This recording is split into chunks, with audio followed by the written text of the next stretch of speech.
Sometimes a woman's only choice is to leap from a moving stagecoach into a Wyoming blizzard. Sometimes that leap changes everything. In the spring of 1884, 20-2-year-old Lillian Avery discovered her mail-order marriage contract had been sold to Black Jack Kincaid, one of the territory's most wanted outlaws, when she overheard his gang bragging about using their sham wedding to legitimize his criminal empire.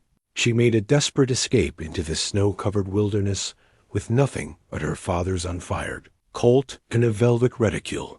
Stumbling through the storm, she flagged down the one rider bold enough to travel in such weather, Barrett Cole, heir to the Diamond Sea cattle empire and the richest cowboy west of Denver. What began as an act of mercy would become something far more dangerous when Kincaid declared Barrett a rustler and demanded his bride back. Would Lillian find the courage to fire her first shot to save the only man who treated her as more than a bargaining chip? Before we jump back in, tell us where you're tuning in from. And if this story touches you, make sure you're subscribed, because tomorrow I've saved something extra special for you.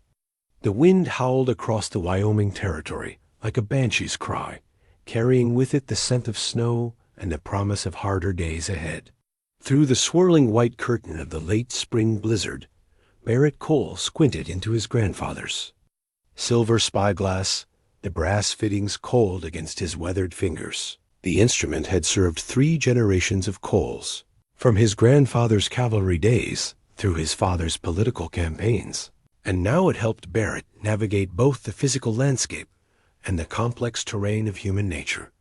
What he saw through that lens made his blood run cold. A lone figure in dark clothing stumbling through the drifts, arms wrapped tight around what appeared to be a small bag. The figure moved with the desperate urgency of someone fleeing rather than traveling, each step a battle against the elements and exhaustion. Barrett had been riding the back trails for 3 days now, carrying medical supplies and feed to the Sioux Henderson spread where hoof rot had claimed half their cattle.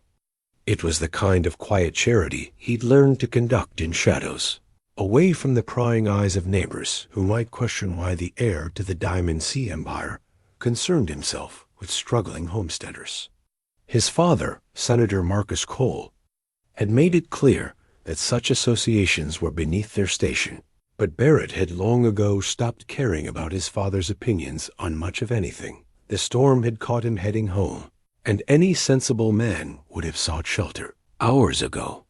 But Barrett had always been drawn to the wild spaces during Wyoming's worst weather, finding in the howling wind and driving snow the kind of honest conversation he rarely encountered in parlors and political gatherings. The elements didn't lie, didn't scheme, didn't pretend to be something they weren't. Now, watching the struggling figure through his spyglass, Barrett felt the familiar weight of responsibility settle on his shoulders. He guided his sturdy bay gelding, Thunder, down the slope toward the desperate soul fighting the storm dot as he drew closer. He could see it was a young woman, her dark hair whipping free from what had once been a proper arrangement. Her dress, though torn and mud-stained, spoke of quality, the kind of careful stitching and fine fabric that suggested she hadn't always been wandering alone in blizzards. Most striking of all was the way she clutched a small velvet reticule against her chest, as if it contained her very life. "Ma'am," Barrett called out, his voice carrying over the wind as he approached. "Ma'am, you need shelter." The woman spun toward him, her hand darting inside the reticule. For a moment, Barrett thought she might draw a weapon, and he felt a grudging admiration for her caution. A woman alone in this territory needed to be ready for anything. "I'm Barrett Cole," he said, raising his hands to show he meant no harm. "I've got a warm cabin not far from here, and medical supplies if you need them." Her eyes, he noticed, were the color of storm clouds, gray-blue, and full of turbulence.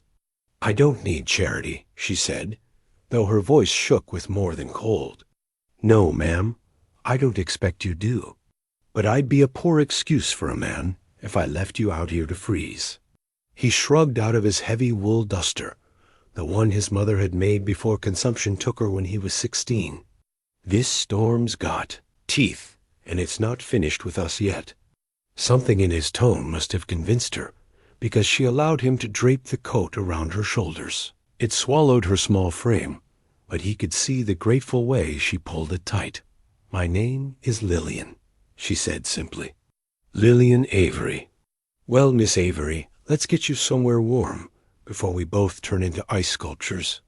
The ride to the Diamond Sea took the better part of an hour, with Lillian seated behind him on Thunder, her arms wrapped around his waist in a grip that spoke of desperation rather than intimacy.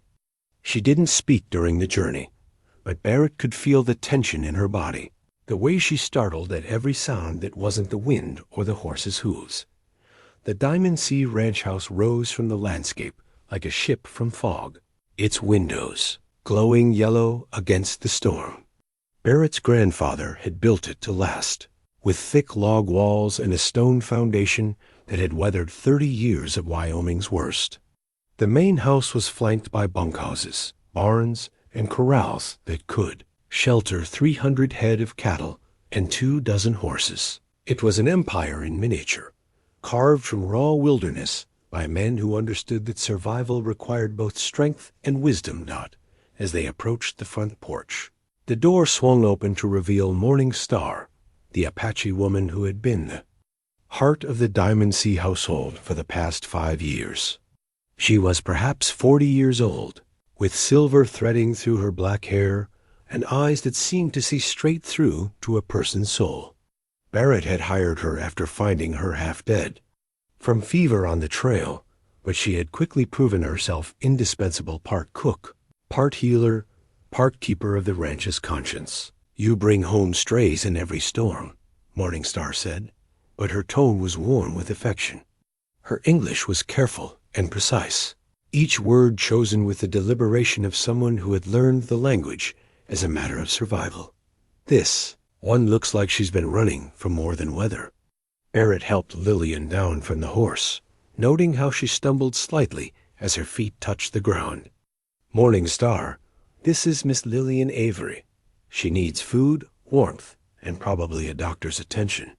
Morning Star's sharp eyes took in Lillian's torn dress, her mud-caked boots, and the way she clutched that velvet reticule. "Come, child. You need dry clothes and hot soup. The men can wait in the cold while women see to women's business."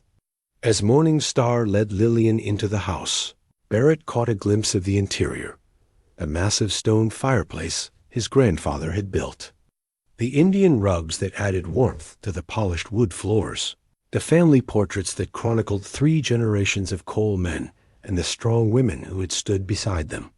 It was a home built for permanence, for raising children and weathering storms both literal and metaphorical, but it was also a home marked by absence. Barrett's mother's chair still sat beside the fireplace, her sewing basket unchanged since the day she died.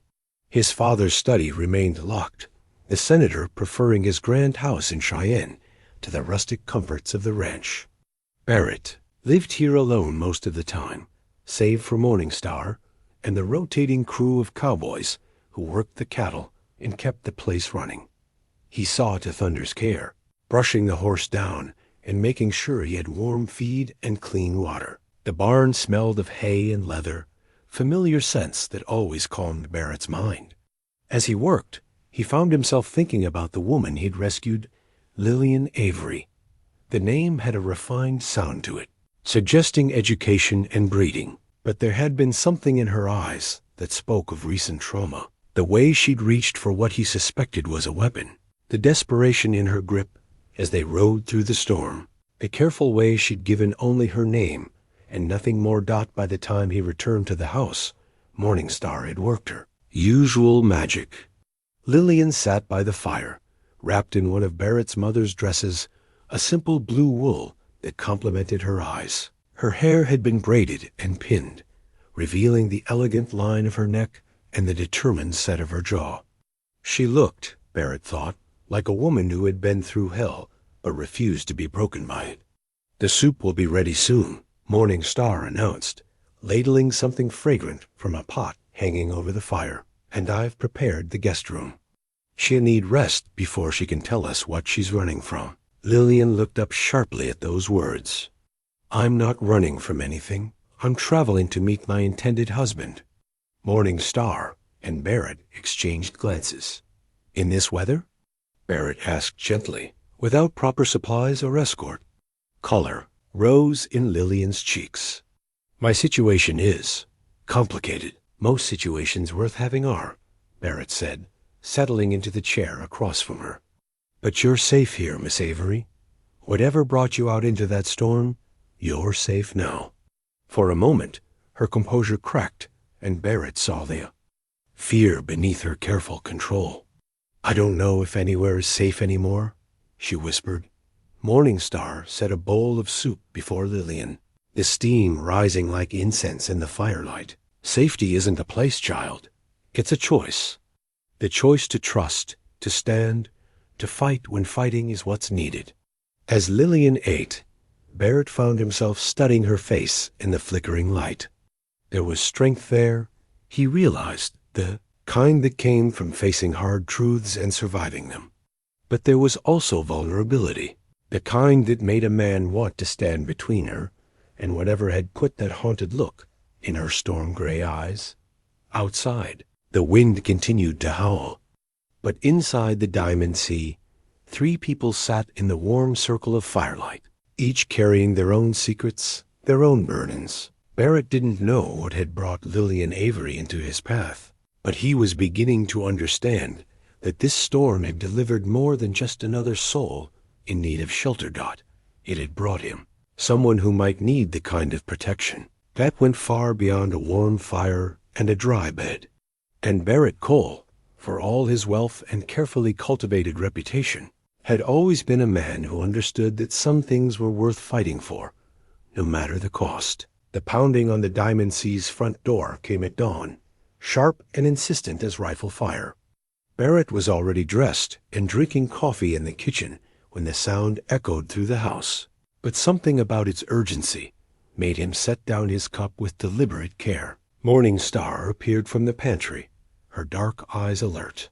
"Trouble rides with the sunrise," she murmured. Wiping her hands on her apron, Barrett checked the Colt at his hip before opening the door. On his porch stood Marshal Tom Hawkins, a thin man with nervous eyes and the kind of mustache that suggested he spent more time grooming it than enforcing the law. Behind him sat 3 riders on horseback, their faces shadowed by hat brims, but their posture radiating menace. "Morning, Barrett," Hawkins said, touching his badge with the self-importance of a man who wore authority like an ill-fitting coat. "We're here on official business." "Official business that requires an armed escort?" Barrett's gaze swept over the mounted men. "What can I do for you, Marshal?" Before Hawkins could answer, one of the riders urged his horse forward. The man was perhaps 35, with black hair and cold eyes that seemed to catalog every detail for future reference. A jagged scar ran from his left ear to the corner of his mouth, giving his smile a permanently cruel cast. "Name's Kincaid," the man said, his voice carrying the soft menace of a rattlesnake's warning. "Black Jack Kincaid. I believe you have something." "That belongs to me." Barrett felt his shoulders tense. The name was known throughout the territory, a wanted man who somehow always stayed one step ahead of the law. Banks in 3 counties bore witness to his handiwork, and more than one honest rancher had lost cattle to his gang's midnight raids. "I can't imagine what that might be," Barrett said carefully. "My bride," Kincaid said, swinging down from his horse with practiced ease. "Miss Lillian Avery. She was traveling to meet me when her stage ran into some difficulties. I'm told she sought shelter here." Barrett's blood ran cold, but he kept his expression neutral. "There's no one here by that name." Kincaid reached into his coat and withdrew a folded document, the paper crackling as he opened it. "Marriage contract, all legal and proper. Filed with the territorial clerk in Cheyenne.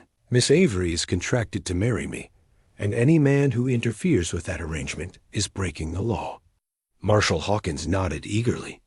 That's right, Barrett. The law's the law, even for the Diamond Sea. Barrett studied the document, noting the official seals and signatures. It looked legitimate, but something about it felt wrong. The paper too new, the ink too fresh. This contract doesn't give you the right to drag a woman anywhere against her will. Against her will? Kincaid's laugh was like broken glass. She came to Wyoming territory of her own accord, seeking a husband. I paid good money for that contract, and I intend to honor it. His hand rested casually on his gun butt. The question is whether you intend to honor the law. From inside the house came the sound of footsteps, and Barrett tensed as Lillian appeared in the doorway. She wore one of his mother's dresses, a simple green wool that made her eyes look like spring grass, but her face had gone pale as winter ice. "Hello, Lillian," Kincaid said, touching his hat brim in a mockery of courtesy. "You gave me quite a scare, disappearing like that. But don't worry, I'm here to take you home now." "I'm not going anywhere with you," Lillian said, her voice steady despite the terror Barrett could see in her eyes. "I never agreed to marry you." Kincaid's smile widened, showing teeth like yellowed ivory. "Your signature says otherwise, darling. And the law backs me up." He gestured to Marshal Hawkins. "Tell her, Marshal." Hawkins cleared his throat nervously. "Miss, the contract appears to be in order. You'll need to go with Mr. Kincaid." "The hell she will." The words left Barrett's mouth before he could stop them. "No woman leaves my ranch against her will, contract or no contract." The temperature seemed to drop 10 degrees. Kincaid's men shifted in their saddles, hands moving closer to their weapons. The outlaw himself studied Barrett with new interest, like a snake deciding whether its prey was worth the effort of striking. "That's interesting," Kincaid said slowly. "Real interesting. Because interfering with a legal marriage arrangement is a serious offense.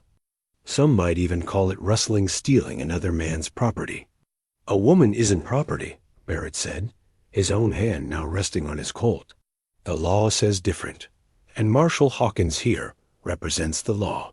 Kincaid's voice had gone soft. "And dangerous. Don't you, Marshal?" Hawkins nodded, sweat beading on his forehead despite the cool morning air. "I'm afraid Mr. Kincaid is right, Barrett. The contract is legal, and you can't interfere." Barrett realized with sickening clarity that Hawkins had been bought. The nervous energy, the way he deferred to Kincaid, the eagerness to back the outlaws. Claims it all pointed to corruption that ran deeper than simple intimidation. "I see," Barrett said carefully. "And if I refuse to turn Miss Avery over?" "Then you'd be breaking the law," Kincaid said, his smile never wavering. "And lawbreakers face consequences. Might even find yourself accused of cattle rustling." Amazing how missing steers sometimes turn up on the wrong ranch, especially when the owner has a reputation for questionable activities. The threat hung in the air like smoke from a grass fire. Barrett understood now this wasn't just about Lillian. This was about Kincaid establishing dominance, showing the territory that even the wealthy Diamond Sea couldn't stand against him. "There's going to be a county fair next week," Kincaid continued conversationally. "Big celebration, lots of people. If Miss Avery isn't ready to honor her contract by then, well, I might have to take matters into my own hands, publicly. You understand?" Barrett felt Lillian move closer behind him, her presence both a comfort and a responsibility that weighed heavier than gold. "What exactly are you proposing?" "Simple. You have until the fair to convince Miss Avery to do the right thing. After that," Kincaid shrugged, "the law takes its course. One way or another, she becomes my wife." Morning Star appeared beside Lillian, her weathered hand resting protectively on the younger woman's shoulder. Her dark eyes fixed on Kincaid with the intensity of a hunting hawk. "Bad spirits follow you," she said simply. "Death rides in your shadow." Kincaid's laugh was harsh. "Apache superstition doesn't interest me, old woman. Legal contracts do. He swung back into his saddle with fluid grace. 1 week, Cole. Don't test me. Marshal Hawkins mounted his own horse with obvious relief. Barrett, I hope you'll see reason. This doesn't have to get ugly. It already is ugly, Barrett replied. Watching as the group prepared to leave Dot as they rode away, Kincaid called back over his shoulder. Oh, and Cole? You might want to keep a closer eye on your cattle. Rustlers have been active in the territory lately. Hate to see the Diamond Sea lose any stock to thieves. The threat was clear as mountain water. Barrett stood on his porch, watching the riders disappear into the morning mist, his mind already working through possibilities and plans. Beside him, Lillian trembled with suppressed emotion. I'm sorry, she whispered. I've brought trouble to your door. Barrett turned to face her, seeing the guilt and fear warring in her storm-gray eyes. The only trouble here's that bastard's assumption that he can ride onto my land and make threats. He touched her shoulder gently. You're under my protection now, Miss Avery. That means something. But the law is whatever Hawkins says it is, and Hawkins has been bought. Barrett's jaw tightened. But there are other kinds of law in Wyoming territory. Older kinds. Morningstar nodded approvingly. The law of the gun. The law of the strong protecting the weak. 1 week, Lillian said, her voice barely audible. He said 1 week. Barrett looked out across the vast expanse of his ranch, the land his grandfather had claimed and his family had held for 3 decades. In the distance, cattle grazed peacefully, unaware that their world had just shifted on its axis. 1 week is plenty of time, he said, though he wasn't sure he believed it. Plenty of time to figure out how to send Black Jack Kincaid straight to hell. As they turned to go back inside, Barrett caught sight of a piece of paper that had fallen from Kincaid's coat during the confrontation. He picked it up, unfolding it carefully. It was another copy of the marriage contract, but this one bore signs of hasty forgery ink smudges, uneven lettering, signatures that didn't quite match. The document was a lie, just as he'd suspected, but lies backed by corrupt lawmen and armed. Men could be deadlier than truth backed by nothing but righteousness. The war for Lillian Avery's freedom had begun, and Barrett Cole intended to win it, no matter the cost. The afternoon sun cast long shadows across the Diamond Sea's main corral as Barrett watched Lillian handle her father's Colt for the first time since arriving at the ranch. Morningstar stood beside her, the Apache woman's medicine bundle hanging from her belt like a tangible connection to ancient wisdom. Your father, he was military man? Morningstar asked, observing how Lillian held the weapon with familiar respect despite her obvious nervousness. Cavalry captain, Lillian replied, her voice tight with concentration as she tried to remember his teachings. He used to say that a gun was like a promise. You should never draw it unless you mean to keep it. Barrett nodded approvingly from where he leaned against the corral fence. Smart man. What else did he teach you? That shooting at targets was different from shooting at people. Lillian's hands shook slightly as she raised the Colt. He made me practice loading and cleaning it, but he never wanted me to have to use it for what it was really meant for. Sometimes life don't give us the choices we want, Morningstar said gently. Sometimes it gives us the choices we need.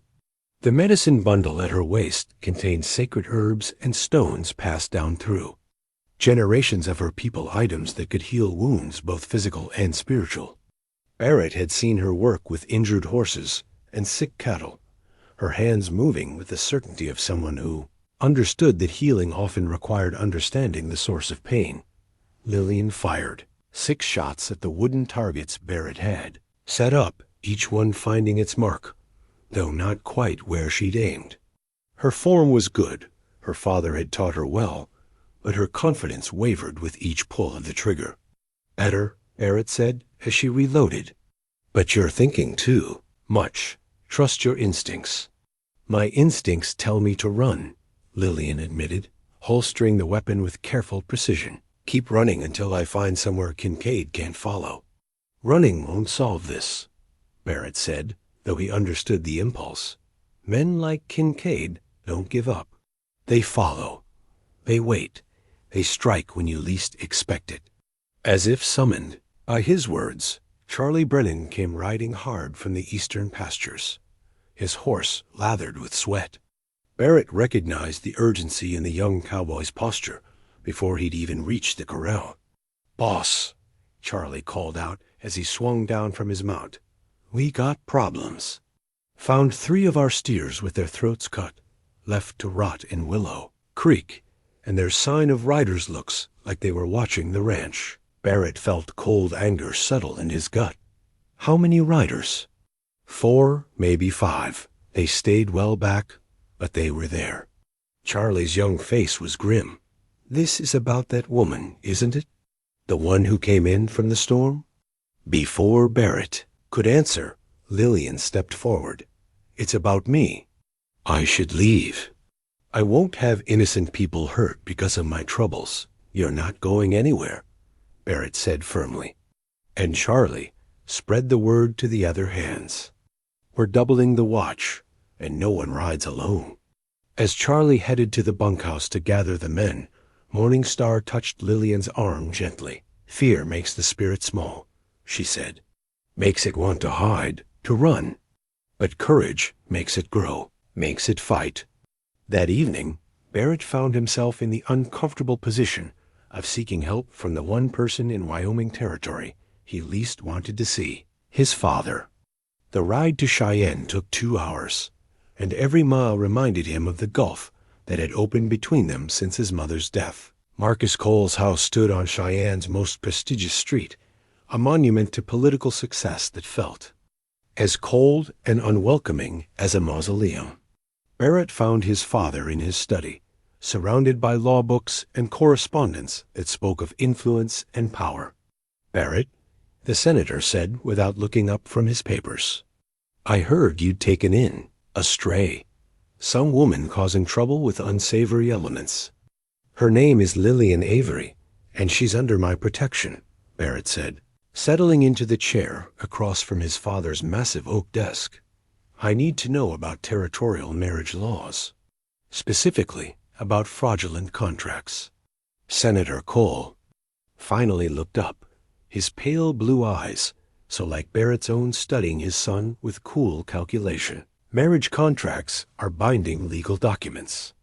If properly filed and witnessed, they carry the full weight of the law. And if they're forged?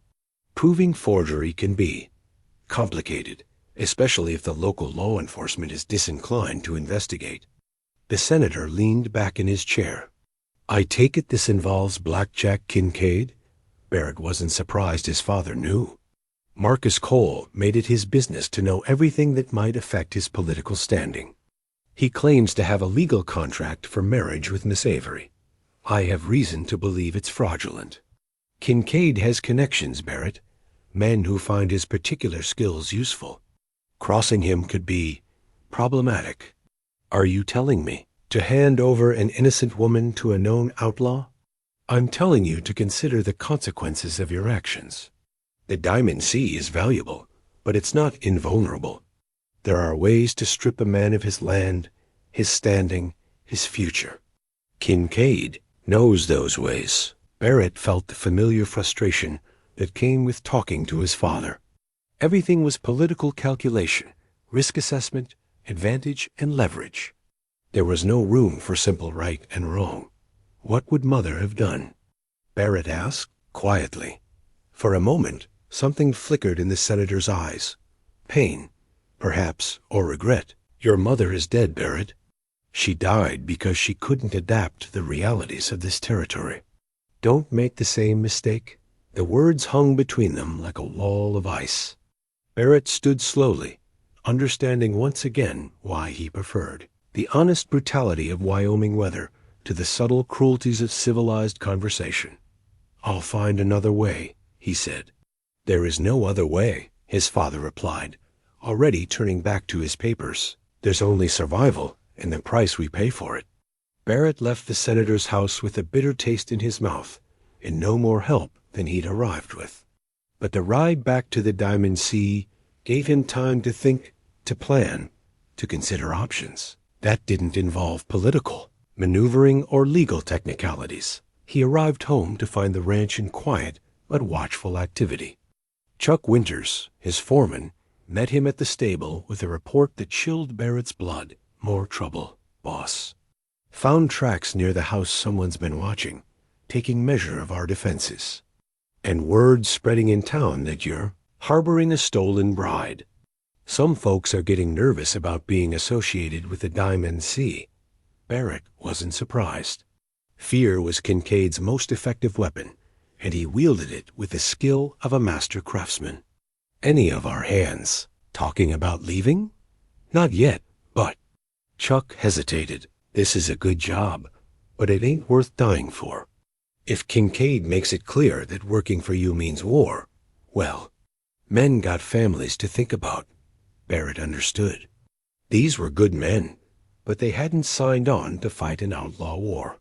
They'd hired on to work cattle and earn honest wages, not to stand against one of the territory's most dangerous criminals. In the house, he found Lillian and Morning Star sitting by the fire, the older woman teaching the younger to braid leather into intricate patterns. It was a peaceful scene that belied the danger gathering around them like storm clouds.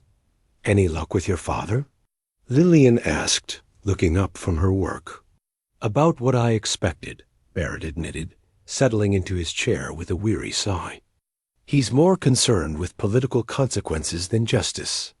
Morning Star's fingers never paused in their work, but her dark eyes grew thoughtful. "Sometimes the spirits send us troubles to teach us who we really are," she said. "Your father has forgotten who he is. You have not." Lillian set down her braiding and looked directly at Barrett. "I've been thinking. Maybe there's a way to turn Kincaid's own tactics against him. He uses fear and intimidation because they work. But what if we gave people something stronger to believe in?" "What do you mean?" "The county fair. He chose it because it's public, because he wants to make an example. But public works both ways. If we could expose him for what he really is, in front of everyone." Barrett felt a spark of interest. "That's dangerous thinking, Miss Avery, and it would require you to stay, to fight rather than flee." Lillian's chin lifted with quiet determination. "I'm tired of running. My father didn't raise me to cower before bullies, contract or no contract." Morning Star smiled and added another strand to her braid. "The spirits are pleased," she said simply. "Courage calls to courage. Fear calls to fear. You choose which song your heart sings." As the fire crackled and the wind whistled around the eaves, Barrett began to see the shape of a plan forming in the shadows of possibility. It would be risky, potentially disastrous, but it might be their only chance to turn the tables on Black Jack Kincaid. The question was whether they could pull it off before Kincaid's patience ran out and his threats became action. 3 days after his fruitless visit to Cheyenne, Barrett stood in his father's old study, staring at the congressional medal that hung in a place of honor above the senator's desk. The medal was tarnished now, its bronze surface dulled by time and neglect, much like the ideals it had once represented. Barrett's grandfather had earned it during the Indian Wars, and his father had worn it proudly during his early political campaigns. Now it seemed to mock everything the Cole family had once stood for. The study itself was a testament to political ambition law books, framed photographs with territorial governors and Washington dignitaries, correspondence that spoke of influence, traded like commodities. But dust covered most surfaces, and the air held the stale scent of abandonment. Senator Cole spent his time in Cheyenne now, leaving the Diamond Sea to Barrett, and his memories. Barrett had come here, seeking some trace of the man his father had once been, some evidence that Marcus Cole had once believed in something beyond political expediency. Instead, he found only the hollow shell of past glories, A knock at the study door interrupted his brooding. "Come in," he called, not turning from the metal. Lillian entered quietly, her boots soft on the polished wood floor. She'd grown more comfortable in the house over the past few days, but Barrett could still see the careful way she moved, as if ready to flee at a moment's notice. "I didn't mean to intrude," she said. "Morning Star told me I might find you here." "No intrusion," Barrett assured her, finally turning to face her. "I was just remembering." Lillian's eyes took in the study's contents, the books, the photographs, the weight of history that seemed to press down from every surface. "Your father was a military man?" "Is," Barrett corrected. "Though sometimes I wonder if he remembers that." He gestured to the medal. "My grandfather earned it fighting alongside men who believed in protecting the innocent. My father used it to build a political career. And you?" Lillian asked quietly. "What do you use it for?" Barrett considered the question, feeling the weight of legacy and expectation. "I'm still figuring that out." They stood in comfortable silence for a moment, two people carrying their own burdens of family history and disappointed expectations. Finally, Lillian spoke again. "I've been practicing with the Colt," she said, "every morning for the past 3 days. Morning Star says I'm improving." "That's good. You might need those skills." "Barrett." She hesitated, then seemed to gather her courage. "Tell me about your mother." Morning Star mentioned she died young. The question caught Barrett off guard, stirring memories he usually kept carefully buried. "Consumption," he said simply. "She fought it for 2 years, but this territory, it's hard on everything soft and beautiful." "You blame your father." It wasn't a question, and Barrett didn't try to deny it. He brought her here from Boston. She never really adjusted to the isolation, the harsh winters, the constant struggle. When she got sick, he was in Washington more often than he was home. Politics came first. That must have been difficult for you. "I was 16 when she died. Old enough to understand that some things matter more than political advancement, but too young to do anything about it." Barrett touched the medal lightly. "She believed in the best of people, thought that justice and law were the same thing. It killed her to learn otherwise." Lillian moved closer, her presence both comforting and disturbing in ways Barrett didn't want to examine too closely. "Is that why you help the struggling ranchers? The ones your father thinks are beneath your station?" Barrett smiled ruefully. "Morning Star's been talking. She cares about you. She says you have your mother's heart, but your grandfather's backbone. I hope that's enough." Before Lillian could respond, the sound of approaching horses echoed from the courtyard. Barrett moved to the window, his hand instinctively checking his sidearm. 3 riders approached the house, not Kincaid's men, but neighbors Barrett recognized. Relief warred with apprehension as he identified Tom Henderson, Sarah Peterson, and old Jake Morrison. "Stay here," Barrett told Lillian, but she shook her head. "If this is about me, I need to hear it." They met the visitors on the front porch, where Morning Star had already appeared with coffee and the kind of quiet dignity that made her presence both comforting and formidable. The 3 ranchers looked uncomfortable, their faces bearing the weathered resignation of people delivering unwelcome news. "Barrett," Tom Henderson said, touching his hat brim in greeting. "Miss, we came to talk." "About what, Tom?" "About the trouble that's been following you lately." Henderson was a good man, Barrett knew, honest, hard-working, the kind of neighbor who'd help you through a hard winter or stand with you against raiders. But he was also a man with a wife and 3 children to protect. Sarah Peterson, one of the few women running her own spread in the territory, spoke next. "Word's getting around that you're harboring a woman claimed by Black Jack Kincaid. Some folks are getting nervous about what that might mean for the rest of us." Barrett felt his jaw tighten. "What exactly are you asking me to do?" "Nothing that goes against your conscience," old Jake Morrison said quickly.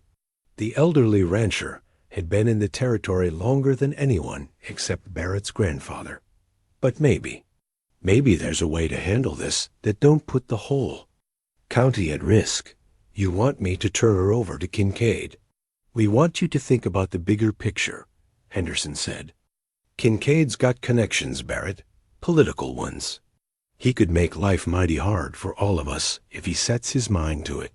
Lillian stepped forward, her chin raised with quiet dignity. I appreciate your concern, Mr. Henderson, but I won't be handed over to an outlaw like a piece of property, no matter how many people it might inconvenience. Sarah Peterson's weathered face softened slightly.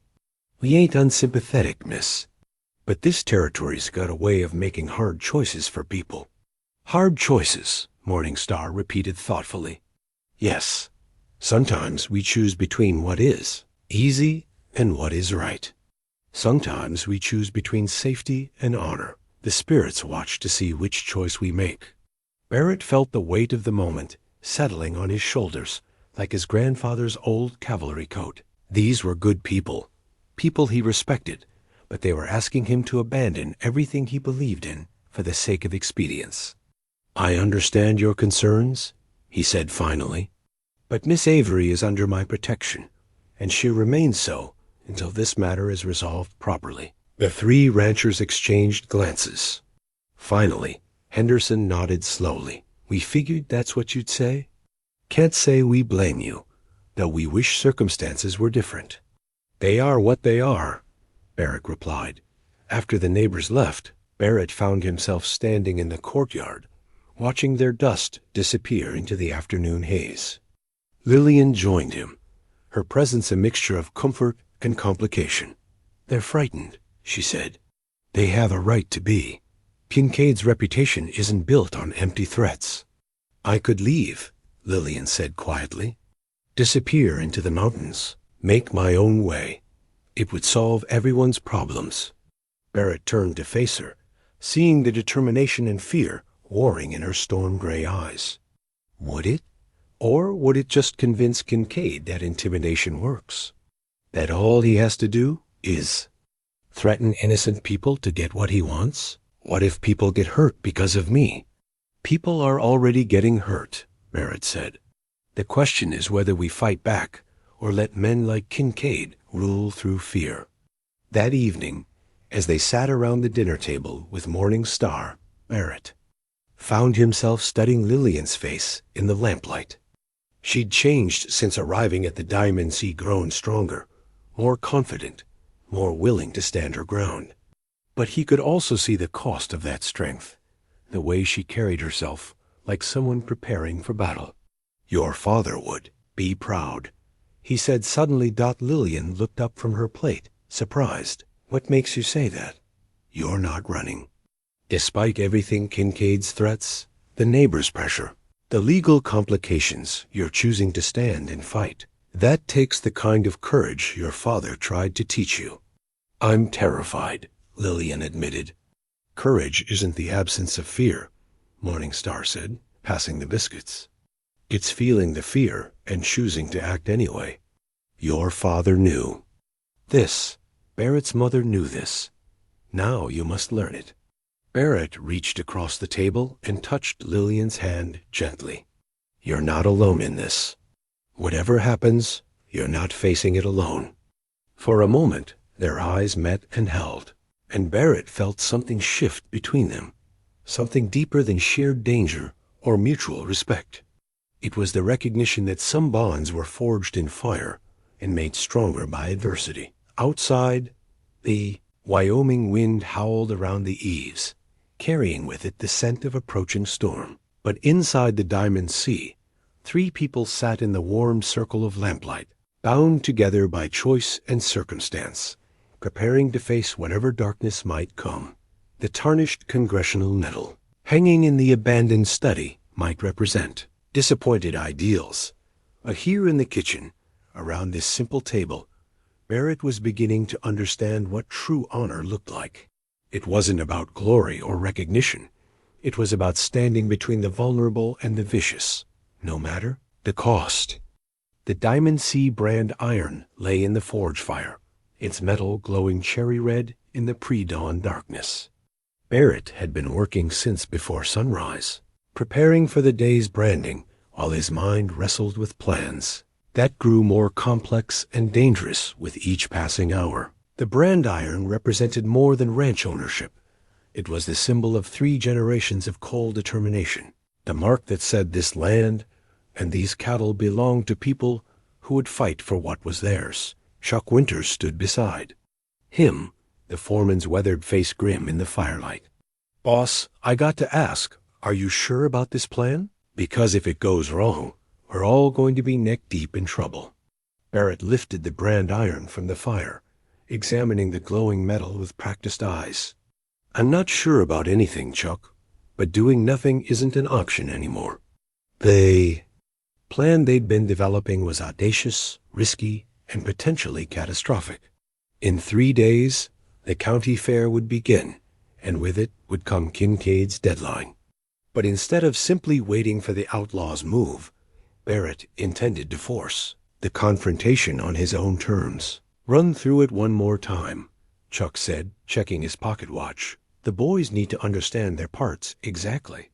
Barrett set the brand iron aside and faced his foreman. "We start by spreading word that the Diamond C is selling a prime. Heard at the fair. Cash buyers only, no questions asked.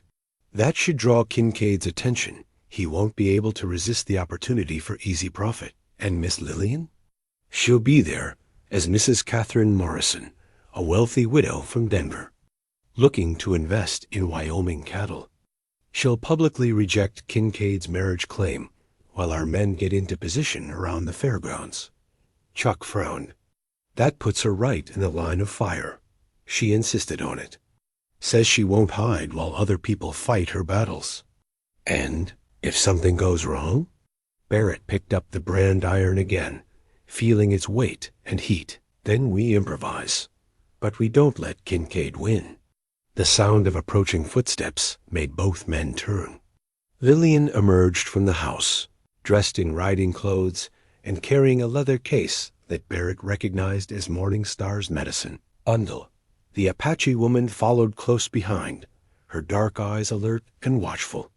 "The spirits are restless this morning," Morning Star announced. "A whisper of change coming, of choices that will echo through generations." Lillian set the medicine bundle carefully on the workbench. "Morning Star has been teaching me about Apache protection ceremonies.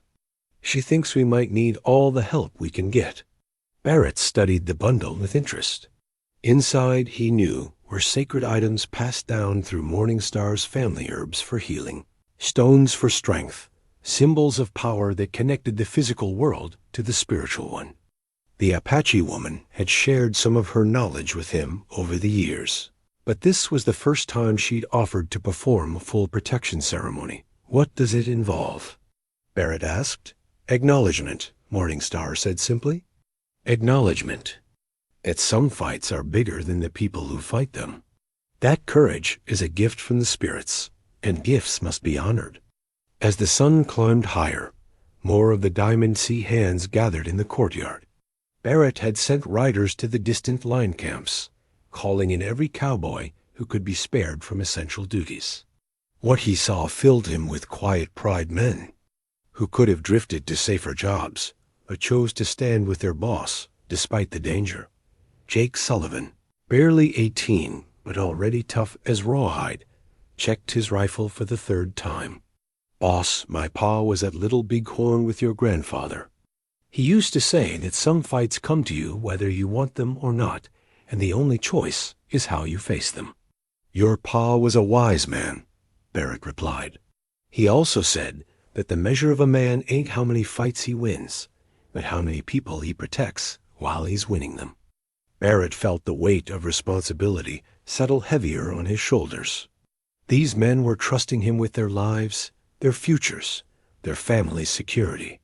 The Diamond C brand iron in his hand suddenly felt like more than a tool.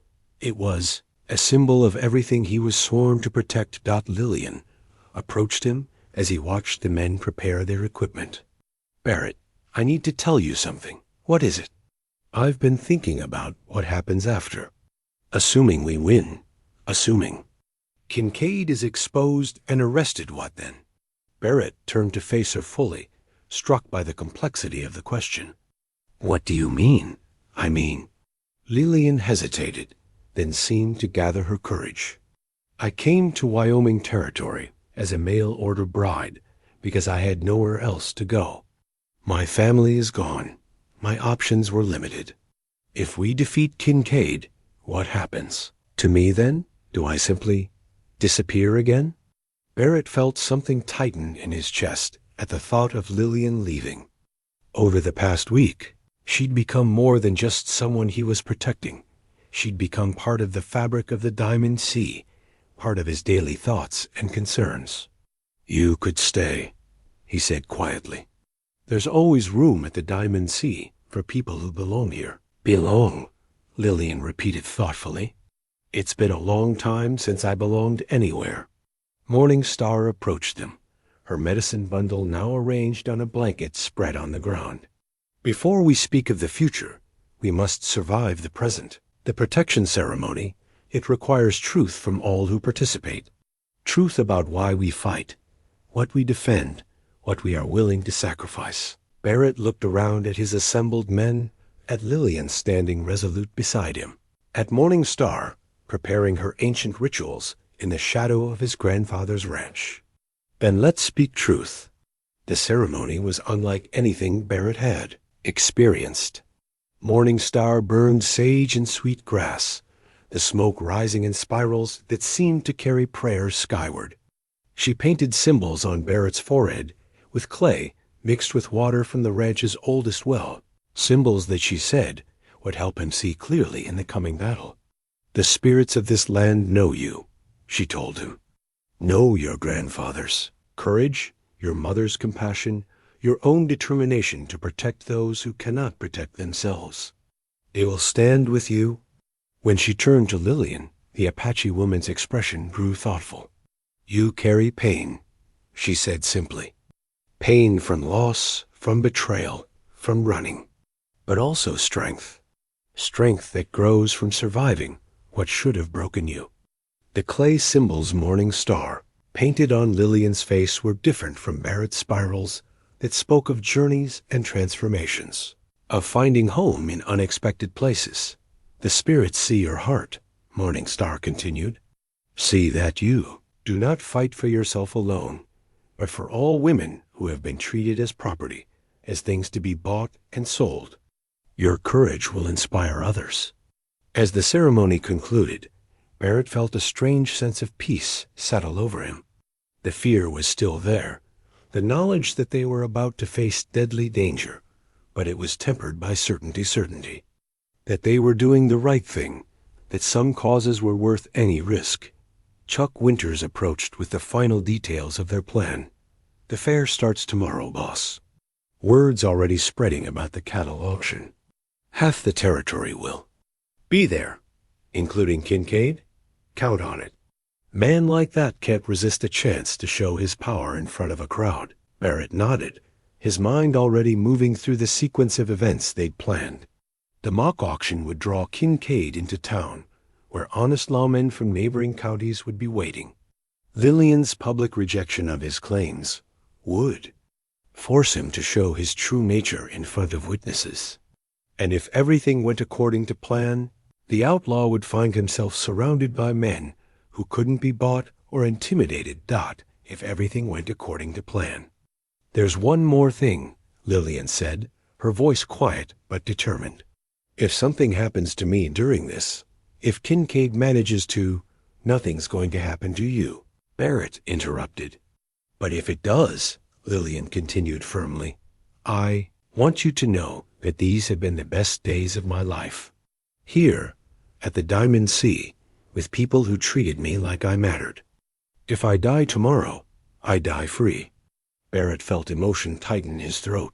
You're not going to die. None of us are. We're going to expose Kincaid for what he is, and then we're going to build a life worth living. Together? Lillian asked her, storm-gray eyes searching his face. If you'll have me, Barrett said, the words coming easier than he'd expected. "If you can forgive me for dragging you into this fight." "You didn't drag me anywhere," Lillian replied. "You gave me the chance to stop running, to stand up for myself. That's the greatest gift anyone has ever given me."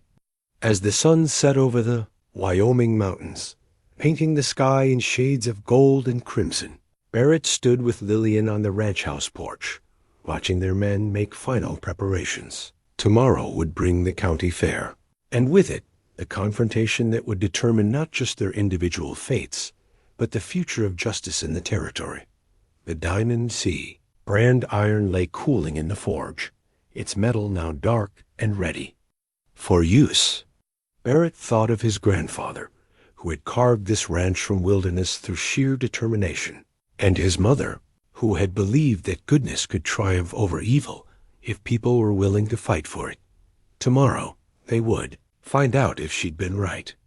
Lillian's father's cavalry saber lay hidden beneath layers of carefully folded linens in her traveling trunk, its polished steel catching the lamplight as she lifted it for the first time since arriving at the Diamond Sea. The weapon was a relic of honor and duty, carried through battles that had shaped the very territory where she now found herself fighting a different kind of war-god captain. James Avery had been a man of rigid principles and quiet courage, serving with distinction in campaigns that had opened the West to settlement. The saber bore the scratches and nicks of hard use, but also the careful maintenance of a soldier who understood that his weapons were extensions of his will and his honor. "I remember him cleaning this every Sunday after church," Lillian murmured, running her fingers along the blade's edge. "He'd tell me stories about the men he'd served with, the battles they'd fought, the price of peace." Barrett stood beside her in the guest room, watching as she examined the weapon with the reverence of someone handling a sacred relic. "He taught you to use it?" "The basics. He said a lady should know how to defend herself, but he hoped I'd never need such knowledge." Lillian's laugh held no humor. "I suppose he couldn't have imagined circumstances quite like these." Through the window, they could see the lights of other ranches scattered across the valley like fallen stars. Barrett had spent the afternoon visiting those neighbors who remained sympathetic to their cause, men like Sam Torres and Bill McKenzie, who remembered when justice meant more than whoever could buy the most badges. "Any luck recruiting allies?" Lillian asked, noting his thoughtful expression. "Some. Torres will have 3 men at the fair, and Mackenzie promised to bring his sons. They're good men, steady in a fight." Barrett paused, considering his next words. Carefully. "But I won't lie to you, Lillian. We're still outnumbered, and Kincaid has the advantage of desperation. A cornered animal is always the most dangerous." "Then we make sure we're more dangerous," Lillian said, lifting the saber to test its balance. The weapon felt familiar in her grip, awakening muscle memories from long-ago lessons in the Avery family's Boston parlor. A soft knock at the door interrupted them. Morning Star entered carrying a steaming cup of tea that smelled of herbs and something, indefinable something that spoke of ancient wisdom and carefully guarded secrets. "Drink this," the Apache woman instructed, offering the cup to Lillian. "It will steady your nerves and sharpen your senses for tomorrow." Lillian accepted the tea gratefully, recognizing the gesture for what it was, a sharing of power between women, a passing of strength from one generation to the next. "What's in it?" "Things my grandmother taught me, and her grandmother taught her. Courage is not just in the heart. Sometimes it must be awakened in the blood." As Lillian sipped the bitter brew, Barrett found himself studying her face in the pure lamplight. Over the past week, he'd watched her transform from a frightened refugee into a woman preparing for battle. The change was remarkable, but it also filled him with protective instincts that threatened to override his rational judgment. "There's still time to change the plan," he said quietly. "You don't have to put yourself in harm's way. We could know." Lillian's voice carried the finality of a blade being drawn from its sheath. "I've spent too many years being afraid, being moved around like a chess piece, by men who thought they knew what was best for me. This is my fight, Barrett. I need to see it through. Morning Star nodded approvingly. The spirits honor those who face their fears. Tomorrow, you will discover who you truly are. The next morning brought news that chilled Barrett's blood. Chuck Winters rode in from town with word that Kincaid had arrived with a larger force than he expected, not just his usual gang, but hired guns and drifters, drawn by the promise of easy money and legal protection. 12 men, maybe 15. Chuck reported, his face grim. They're staying at the hotel, making no secret of their presence. Kincaid's even got Marshal Hawkins introducing him around as a legitimate businessman wronged by cattle thieves. Barrett felt anger and concern warring in his chest. Any sign that our allies are backing down? Torres is solid. Mackenzie too. But some of the others? Chuck shrugged. Fear's a powerful thing, boss. Kincaid knows how to use it. Despite the ominous news, the county fair opened with all the pageantry and excitement of a frontier celebration. Banners fluttered in the morning breeze. Vendors hawked everything from ribbon candy to patent medicines. And the sound of fiddle music drifted from the main pavilion, where dancers would gather later that evening. Barrett and Lillian arrived in style. She dressed as the sophisticated Mrs. Catherine Morrison from Denver, complete with an elaborate hat that partially concealed her features. Barrett had to admit that her transformation was remarkable. Gone was the frightened refugee, replaced by a woman of obvious breeding and confidence. Remember, Barrett murmured as they approached the livestock pens where the mock auction would take place. You're here to buy cattle, nothing more. When Kincaid makes his move, you let us handle it. And you remember, Lillian replied, her voice steady despite the tension he could feel radiating from her, that I'm not helpless. If things go wrong, I can take care of myself. The morning proceeded according to plan. Word of the Diamond Sea cattle sale drew interested buyers from across the territory, creating the kind of crowd and confusion that would provide cover for their operation. Barrett found himself scanning faces constantly, identifying allies and potential threats, marking the positions of Kincaid's men as they drifted through the fairgrounds. At noon, Kincaid made his appearance. The outlaw moved through the crowd with the confidence of a man accustomed to having his way. He was dressed like a gentleman, his black suit immaculate, his manner courteous and refined. Only his eyes betrayed his true nature: cold, calculating, predatory. Barrett watched from the auction platform as Kincaid approached the cattle pens, several of his men flanking him at a discreet distance.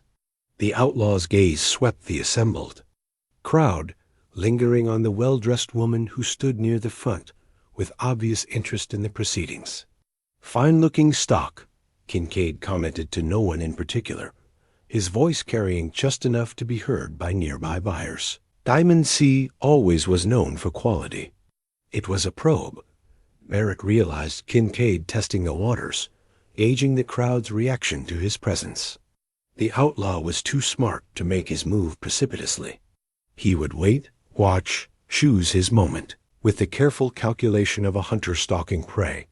The auction began with a prize bull, the bidding spirited but controlled. Barrett found himself almost enjoying the familiar rhythm of the event, the way experienced buyers sized up livestock with practiced eyes, the good-natured competition that drove prices higher. Then Lillian Mrs. Morrison stepped forward to examine a group of young steers, and Barrett felt the temperature of the crowd shift perceptibly. "Excuse me, ma'am," Kincaid said, moving to her side with practiced charm. "Jack Kincaid." I couldn't help but notice her interest in these animals. "Are you planning to start a ranch in our territory?"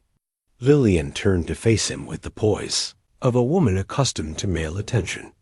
"Catherine Morrison," she replied coolly. "And yes, I'm considering an investment in Wyoming cattle. Denver society finds the idea of a woman rancher quite progressive." "Indeed," Kincaid murmured, his eyes studying her face with an intensity that made Barrett's hand drift toward his gun. "Have we met before, Mrs. Morrison? You seem familiar." "I think not," Lillian replied. I would certainly remember. For a moment, the two faced each other in the dusty arena, surrounded by the noise and bustle of the fair, but somehow isolated in their own circle of tension. Barrett could see Kincaid's mind working, trying to reconcile what he saw with what. He expected then one of Kincaid's men scarred individual Barrett recognized as Tom Slade whispered something in his boss's ear. Kincaid's expression shifted, hardening into something cold and dangerous. Well, well, the outlaw said softly. Mrs. Catherine Morrison of Denver. How interesting.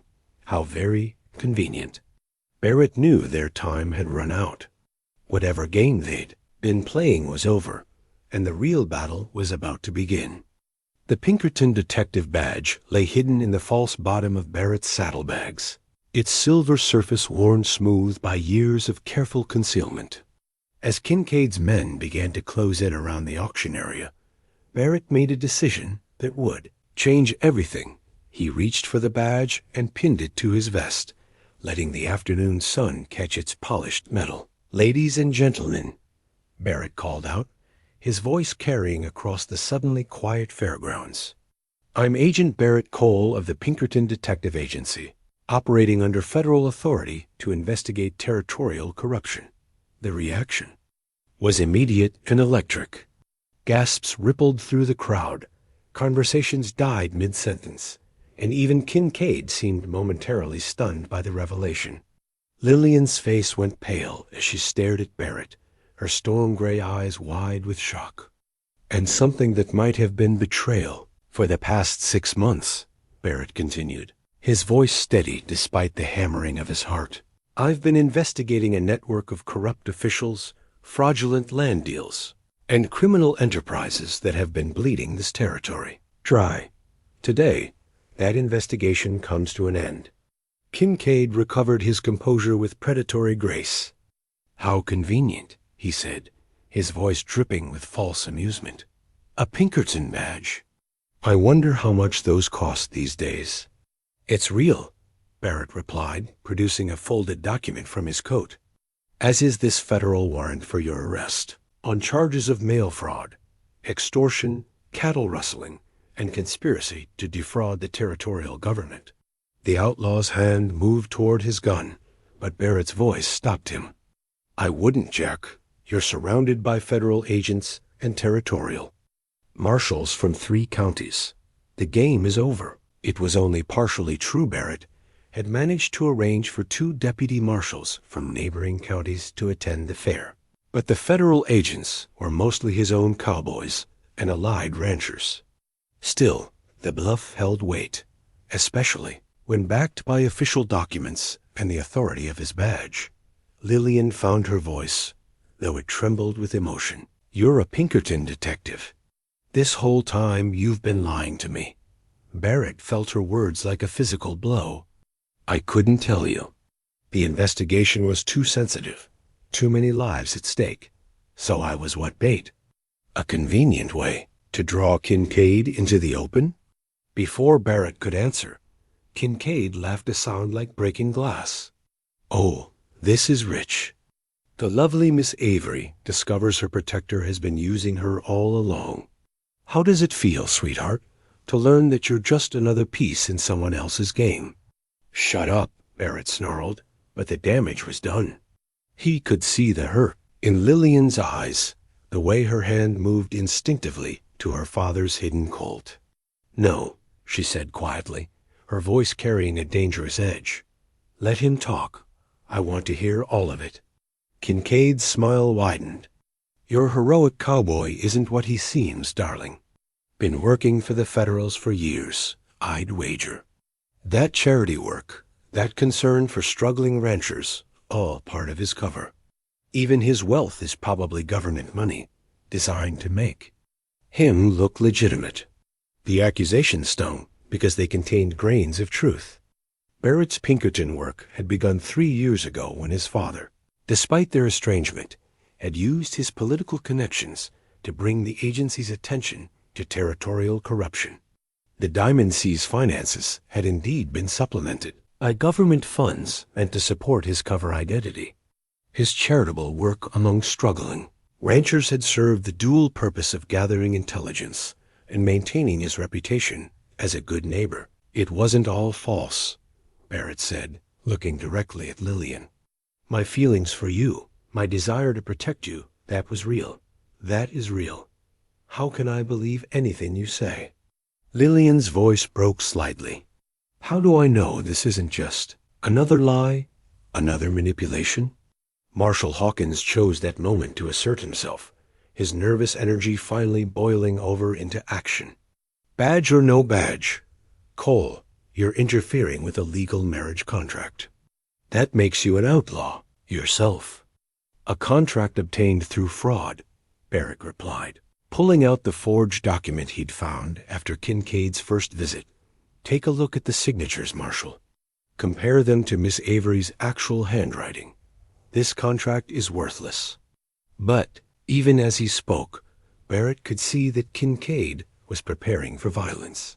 The outlaw's men had positioned themselves throughout the crowd, hands resting on gun butts, waiting for their leader's signal.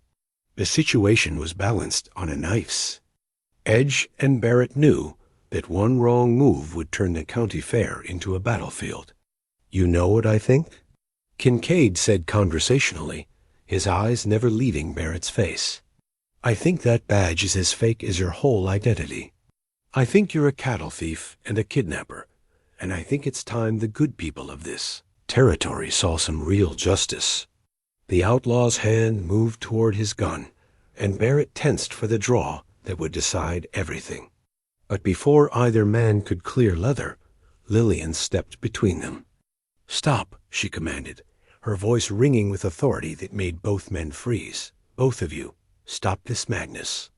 She turned to face the crowd that had gathered around the confrontation, her chin raised with the kind of courage that came from finally understanding one's own worth. My name is Lillian Avery, she announced, her voice carrying across the fairgrounds. I came to Wyoming territory as a mail-order bride, but I was deceived. The man claiming to be my intended husband is Black Jack Kincaid, a wanted outlaw who bought my contract through fraud and deception. A murmur ran through the crowd. Several people recognized Kincaid's name, and not in a good way. Agent Cole offered me protection when I escaped from that arrangement, Lillian continued. Yes.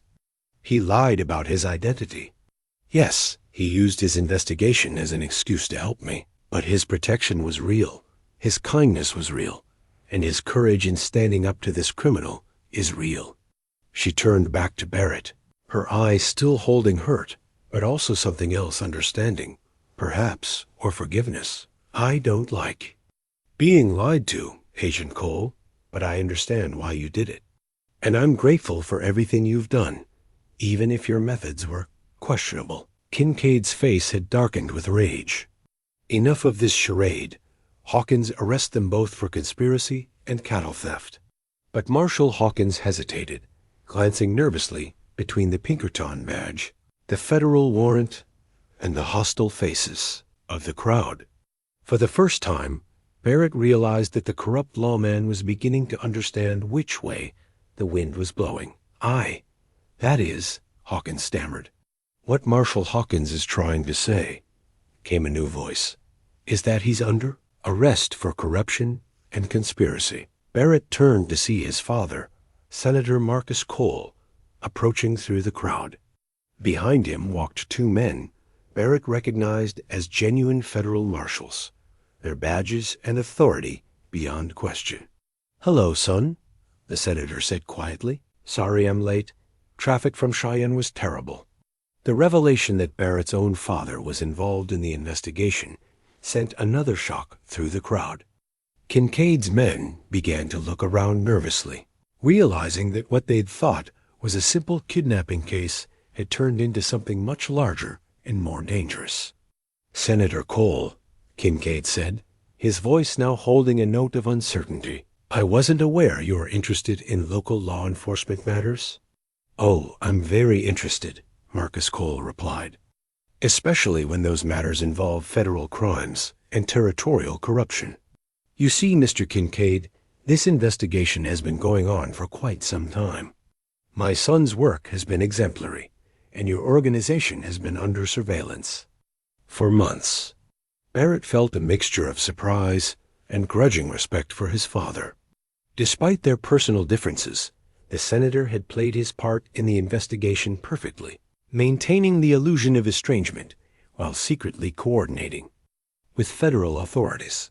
Lillian looked from Barrett to his father and back again. "So this was all planned? From the beginning?" "Not all of it," Barrett said honestly.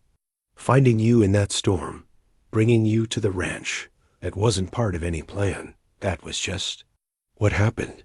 What I chose to do because it was right." "And falling in love with me?" Lillian asked quietly. Barrett felt the weight of everyone's attention, but his answer came without hesitation. "That was real. That is real. Whatever else you doubt about me, don't doubt that."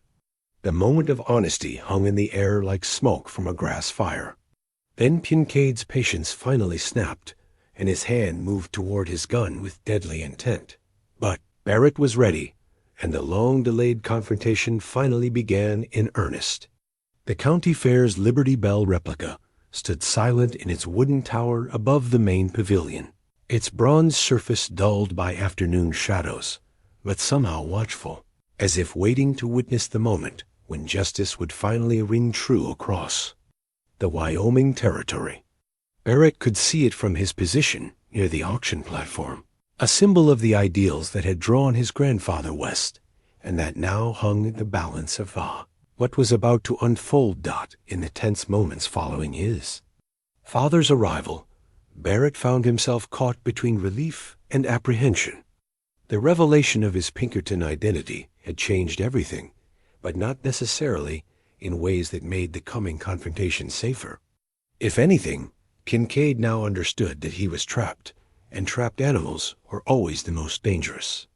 "We need to clear the civilians," Barrett murmured to his father as they stood side by side, watching Kincaid's men take positions around the fairgrounds. "There are families here, children."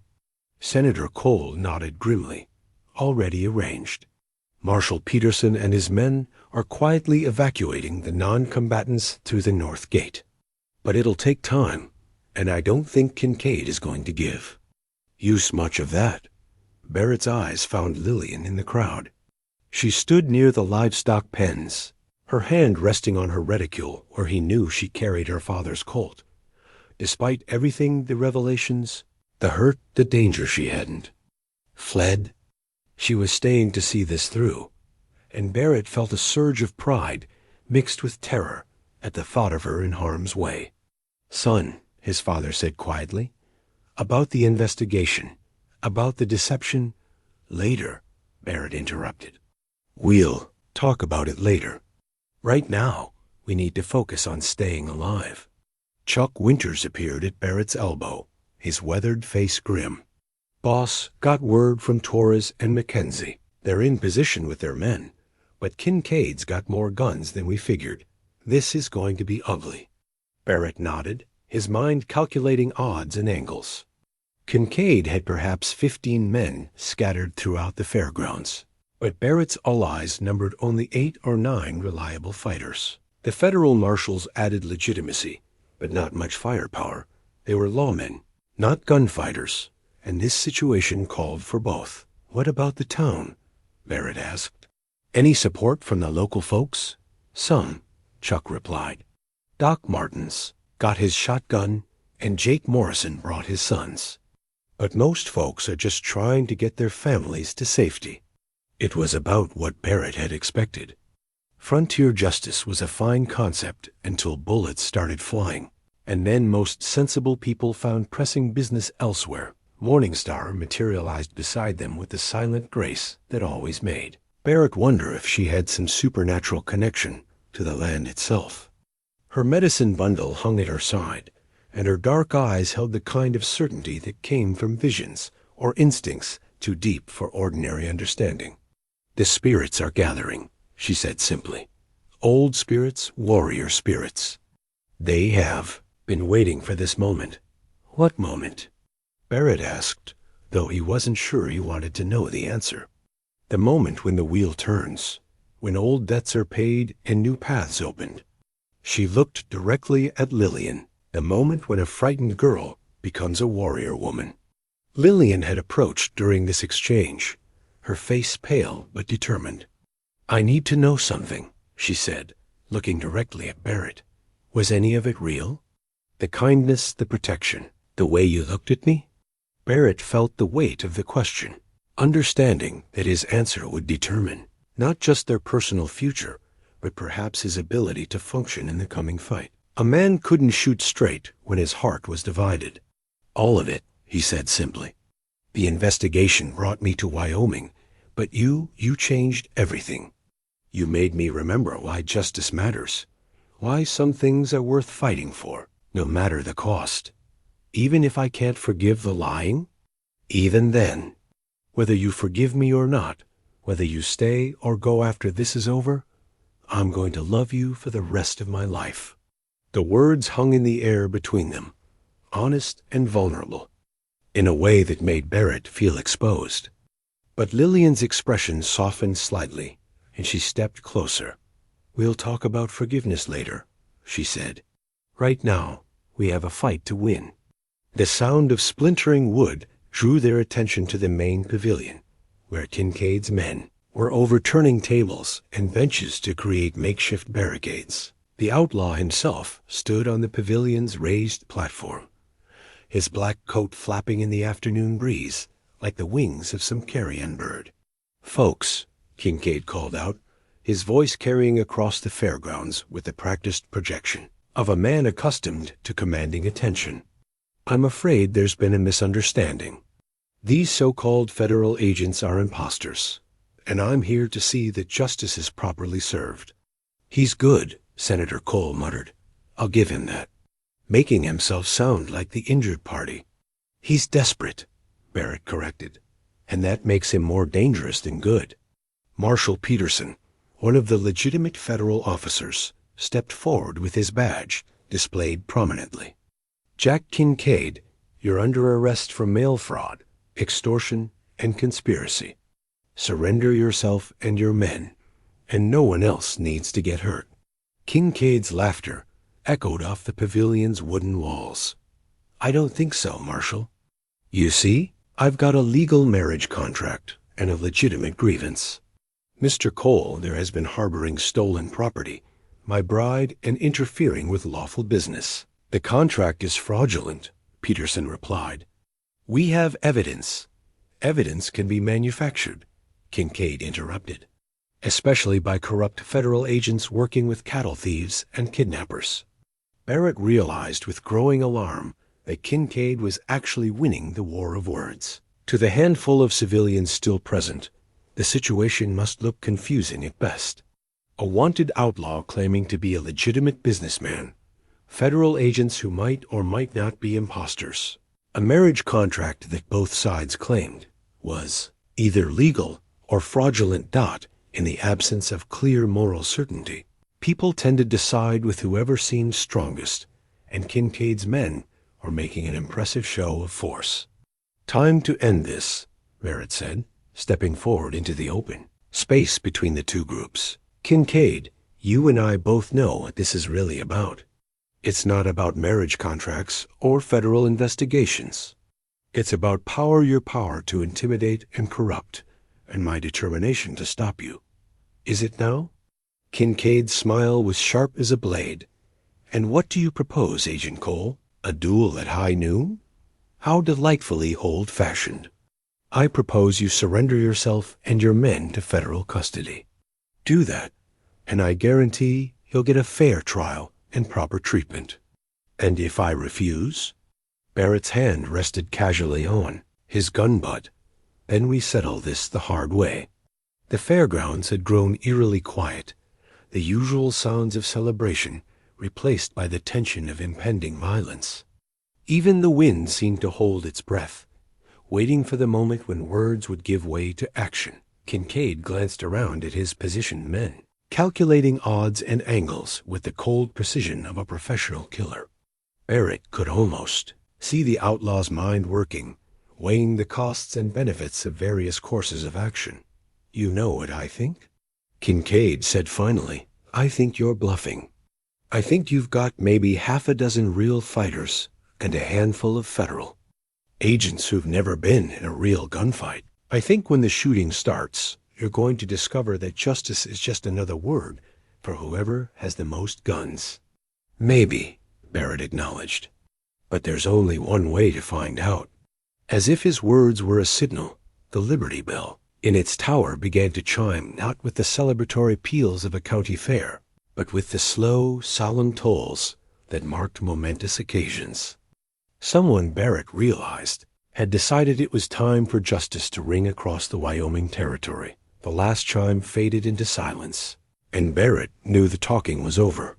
Whatever happened next would be decided by courage, skill, and perhaps a little luck, but mostly by the choices that people made when everything they valued hung in the balance. The auctioneer's gavel lay forgotten on the wooden platform where moments before it had directed the orderly business of livestock sales.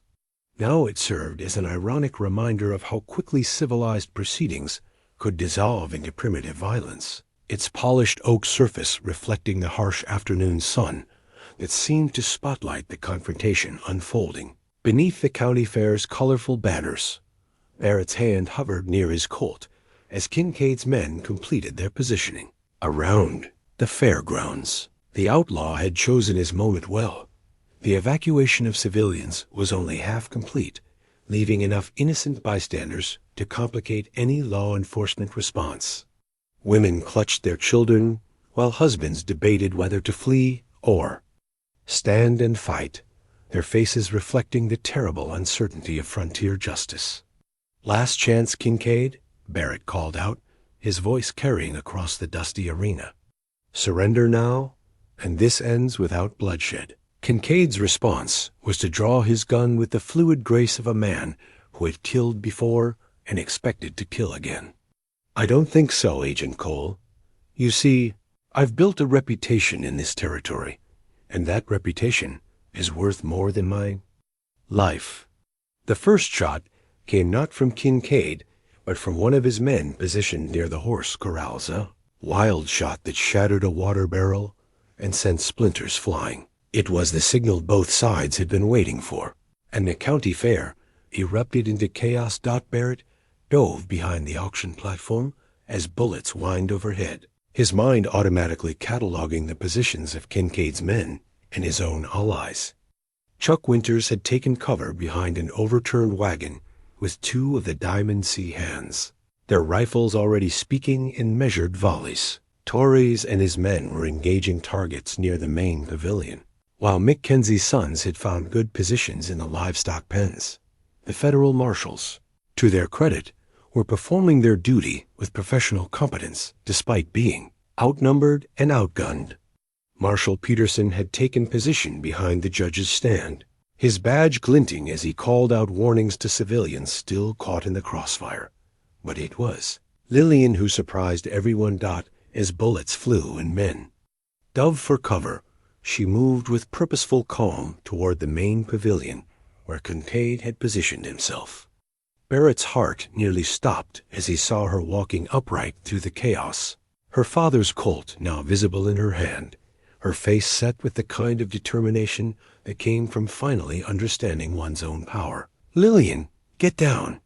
Barrett shouted, but she either didn't hear him over the gunfire or chose to ignore his warning. Kincaid saw her coming and laughed, a sound that cut through the noise of battle like a blade through silk. Well, the little bride finally shows some spirit. Come to surrender yourself, darling." "I've come to end this," Lillian replied, her voice steady despite the violence swirling around her. "You want me so badly? Here I am. Let these other people go, and we'll settle this between us." "How noble," Kincaid sneered, but Barrett could see calculation in the outlaw's eyes. Lillian's offer was tempting, she was. After all, what he'd come for originally. "And what exactly are you proposing? A trade? Me for safe passage out of the territory for you and your men?" Barrett felt cold fury wash over him at the thought of Lillian sacrificing herself. He began moving from cover to cover, working his way toward the pavilion. But Kincaid's men were alert, and their crossfire was deadly accurate. "That's generous," Kincaid said, "but I think I prefer my original plan. You see, sweetheart, this has gone beyond simple business. Your boyfriend there has made this personal, and I don't leave personal matters unfinished." The outlaw's next shot was aimed not at Lillian, but at Barrett, the bullet splintering the wooden post beside his head. It was a message as clear as spoken words. Kincaid intended to kill them both, along with anyone else who stood in his way. That's when Lillian raised her father's Colt and fired her first shot. The bullet took one of Kincaid's men in the shoulder, spinning him around and dropping him behind the pavilion's makeshift barricade. It wasn't a killing shot, but it was accurate enough to prove that Captain Avery had taught his daughter well. "The next one won't be a warning," Lillian announced, her voice carrying a new edge that made even Kincaid pause. The battle raged on around them, but Barrett found himself focused entirely on the confrontation between Lillian and Kincaid. This was the heart of it. He realized not the larger questions of territorial corruption or federal investigation, but the simple, fundamental struggle between those who would take what they wanted by force and those who would stand against them. Chuck Winters appeared at Barrett's elbow, breathing hard from his sprint across the fairgrounds. "Boss, we've got them contained, but barely. 2 of Torres's men are down, and we're running low on ammunition." Barrett nodded, his eyes never leaving Lillian's small figure facing down the most dangerous outlaw in the territory. "Hold your positions. This isn't over yet." Lillian's father's unfired Colt felt different in her hands now. No longer a burden of memory, but an instrument of her own will, its weight familiar and reassuring as she faced down Black Jack Kincaid across the chaos of the county fair. Weapon that Captain James Avery had hoped his daughter would never need to use was finally fulfilling its purpose, not as a tool of violence, but as a means of protection for those who could not protect themselves. "You know," Kincaid said conversationally, his own gun trained on her with steady precision, "I'm almost impressed. Takes real grit to walk into a gunfight like some kind of frontier saint." "I'm no saint," Lillian replied, her voice carrying across the pavilion with calm certainty. "I'm just a woman who's tired of running from bullies." Around them, the battle continued to rage. Barrett could see his allies holding their positions, but the cost was mounting. Doc Martin had taken a bullet in the leg while trying to reach a wounded civilian, and one of Mackenzie's sons was pinned down behind an overturned table with blood seeping through his shirt. But the tide was turning. Marshal Peterson and his federal agents had finally gotten organized, their coordinated fire driving Kincaid's men back toward the pavilion. Torres had worked his way around to the east side of the fairgrounds, where his methodical rifle work was picking off exposed targets with deadly efficiency. Most importantly, the corrupt Marshal Hawkins had finally chosen a side, the winning one. As Kincaid's position became more desperate, Hawkins quietly moved to join the federal agents, his badge finally meaning something again. Barrett seized the moment to make his own move. While Kincaid was focused on Lillian, Barrett sprinted. From his cover behind the auction platform, diving and rolling as bullets chewed up the ground around him. He came up running, his Colt in hand, closing the distance to the pavilion with grim determination. Kincaid saw him coming and swung his gun toward this new threat, but Lillian's voice stopped him cold. "You move that gun away from me, and I'll put a bullet in your heart," she said with the quiet certainty of someone who had finally discovered her own courage. "My father taught me to shoot, Mr. Kincaid. He also taught me that some people need killing."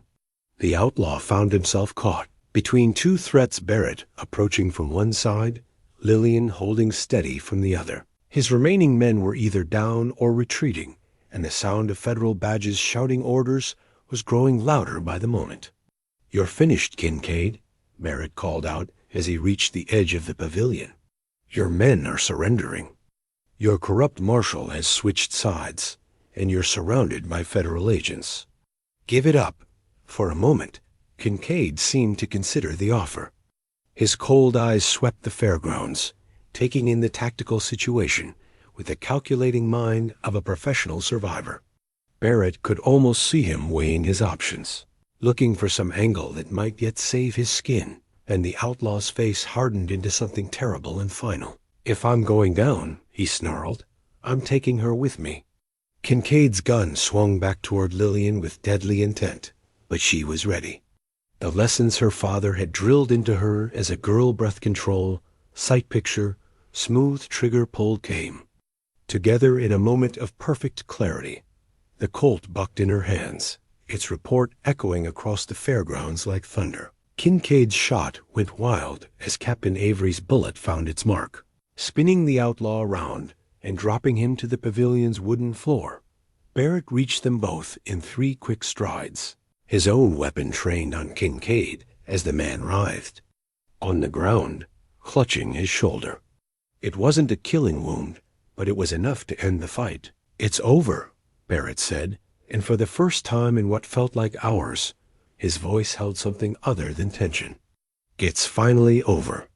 Lillian looked down at the smoking Colt in her hands, her face pale but composed. "I shot him," she said, as if the reality was just sinking in. "You stopped him," Barrett corrected, moving to her side. "You protected yourself and everyone else here. Your father would be proud." Around them, the sounds of battle were fading into the more prosaic noises of wounded men being tended and prisoners being secured.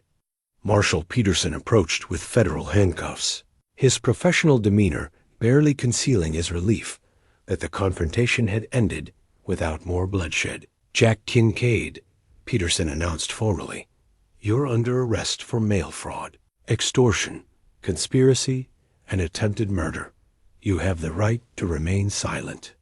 As the marshal secured his prisoner, Barrett finally allowed himself to focus on Lillian.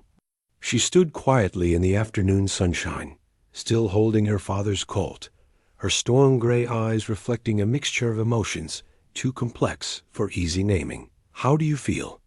Barrett asked gently. Lillian considered the question, with the seriousness it deserved. "Different," she said finally.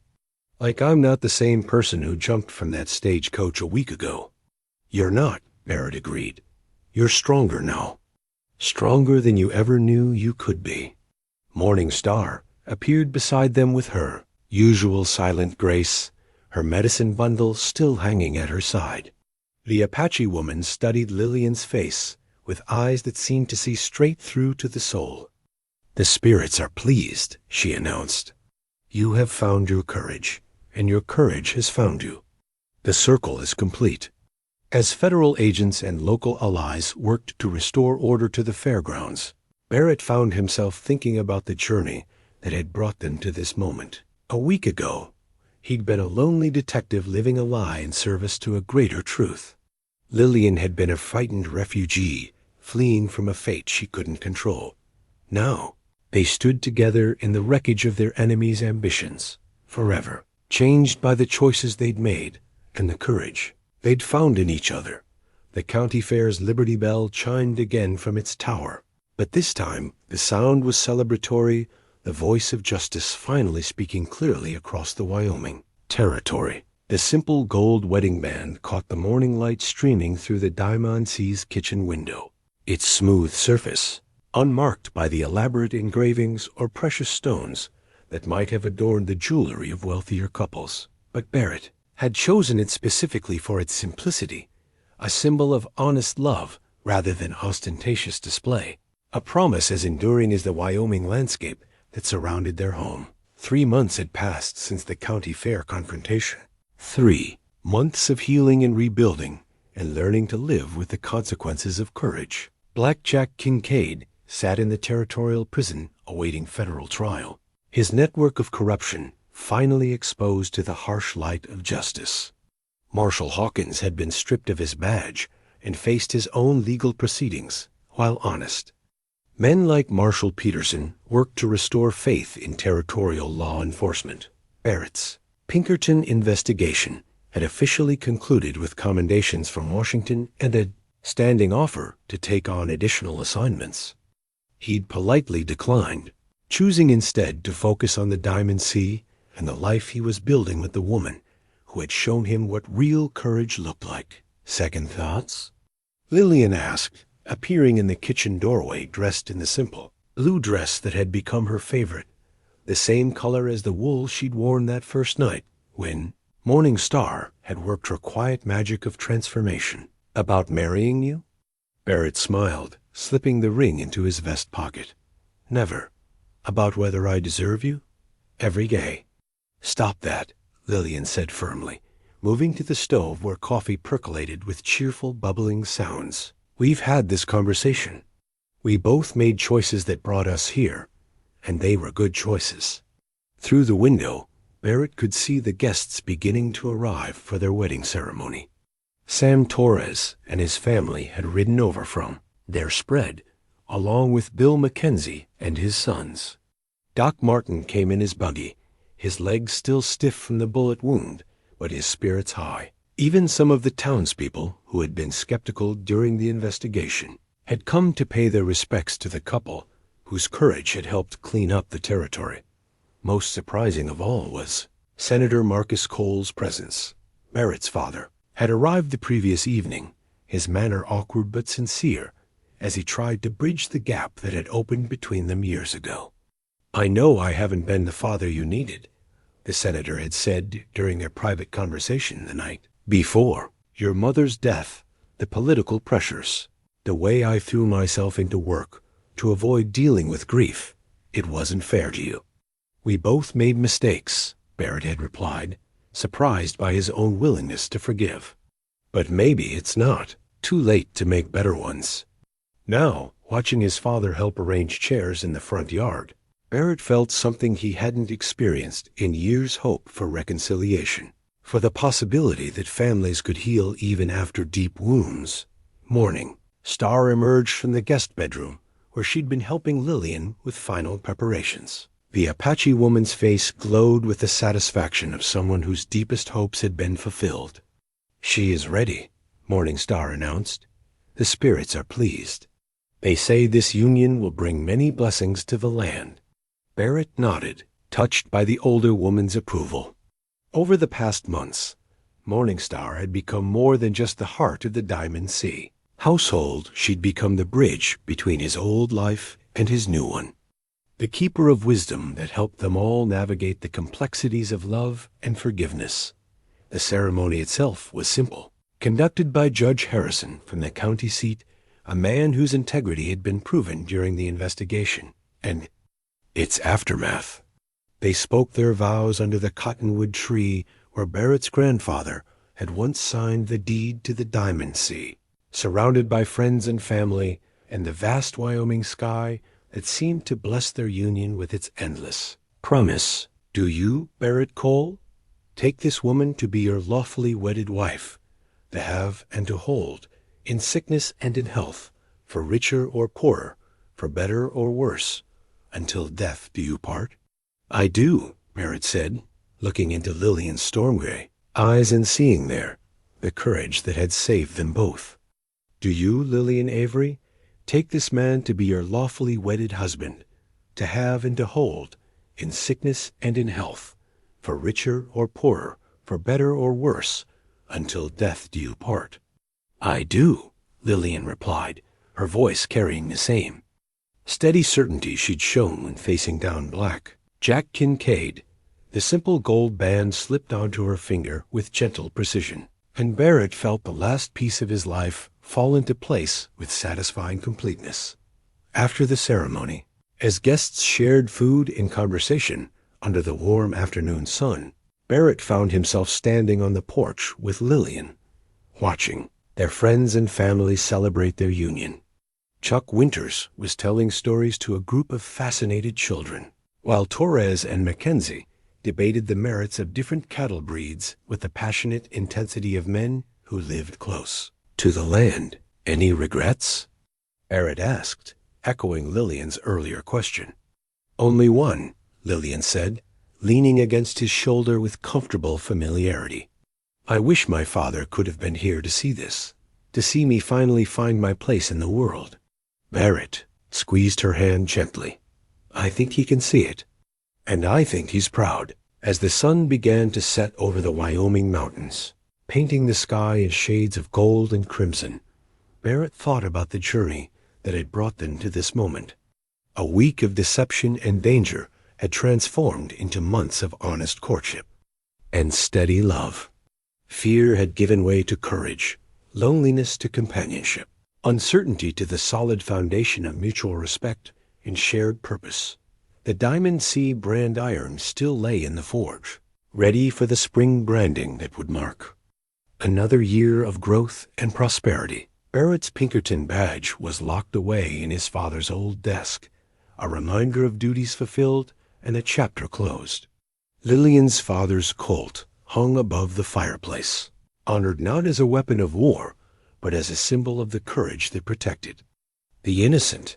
"What are you thinking about?" Lillian asked, noting his contemplative mood.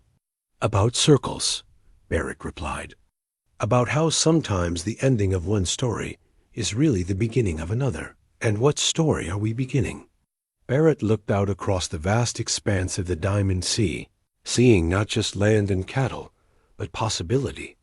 The possibility of children running through these same yards, of grandchildren learning the lessons that Morning Star and experience would teach them, of a legacy built not on political ambition or material wealth, but on the simple courage to stand between the vulnerable and the vicious. "The best one," he said simply, "the very best one." As the evening star appeared in the darkening sky, Barrett and Lillian Cole stood together on the porch of their home, surrounded by the love of friends and family, protected by the strength they'd found in each other, and blessed by the infinite promise of the Wyoming territory that stretched endlessly before them. The mail-order bride who had leaped from a viad stagecoach into a blizzard had found her home at last, and the lonely detective who had lived too long in shadows had discovered that the best investigations led not to arrests and convictions, but to love and redemption and the quiet satisfaction of a life well lived. Their story was complete, but their life together was just beginning.